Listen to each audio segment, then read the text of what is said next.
Food to play. Rain slipped through the broken skylight in silver threads, tapping the woman's cheek until her eyes fluttered open. Where? The last clear memory. The tour group shuffling single file through the dripping jungle, the guide's voice sharp as a machete. Stay close. Stray before nightfall and we leave you. No search, no rescue. She'd rolled her eyes. Who'd be that stupid? Apparently, her.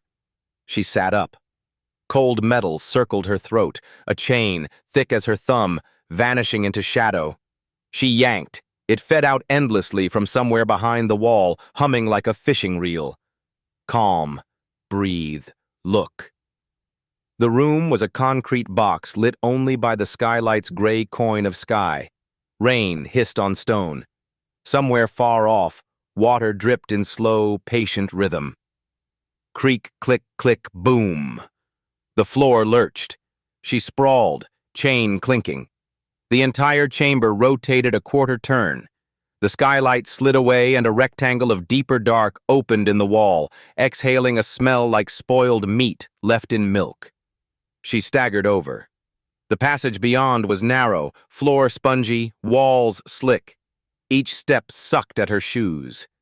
She pressed a palm to the wall for balance. Warm, pulsing, wet. She jerked back, gagging at the stench of old blood and bile coating her fingers. The floor tilted again. No! No! She windmilled, chain whipping, and tumbled into a chute. The slide was greased with something thicker than water. She clawed at the walls, her nails peeled back on ridges that felt disturbingly like ribs. Oomph. She landed in a shallow pool that stank of copper and rot. The liquid came to her wrists, warm as fresh soup. She scrambled up, slipped, fell on her backside with a splat. The pool began to drain. The floor cracked open beneath her and she dropped. Thud. Hard stone this time. Good sign? Maybe. The chain still paid out from the wall, patient as ever. A slit of light ahead. She crept toward it, one hand on the links, the other over her mouth to keep the smell out. The doorway framed a cavernous space. In its center crouched the thing. It filled a quarter of the room just with its eyes, milky dinner plate orbs threaded with red veins. The rest was slug-pale flesh marbled with pus, glistening under a single dangling bulb. Where it touched the floor, slime pooled and smoked. A low gurgle rolled out of it, half hunger, half laughter. She backed up. The wall behind her shivered, began to close like a camera iris. Don't panic. Too late. The chain snapped taut, yanking her off balance. She clawed at her throat. The links had reversed, reeling her in. No, no, stop! Click. The wall froze. She slammed against it, cheek to concrete, staring across the pit.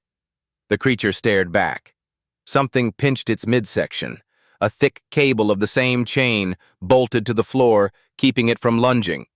It strained, belly folding like dough, mouth yawning wide enough to park a car. Click, click, click. The wall shoved her forward. She teetered on the edge, arms pinwheeling. The chain shot from the wall like a harpoon, flinging her down.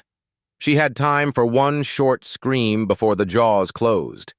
Darkness, heat, the wet crush of muscle.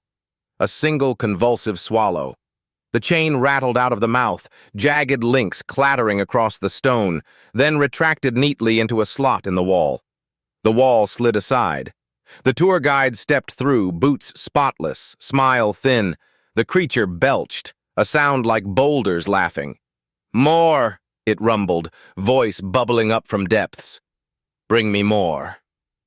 The guide bowed low, mock formal. As you wish. He turned, whistling, and disappeared behind the moving wall. The bulb flickered once and went dark, leaving only the slow drip of rain through the skylight far above, and the soft, satisfied slurp of something settling down to digest.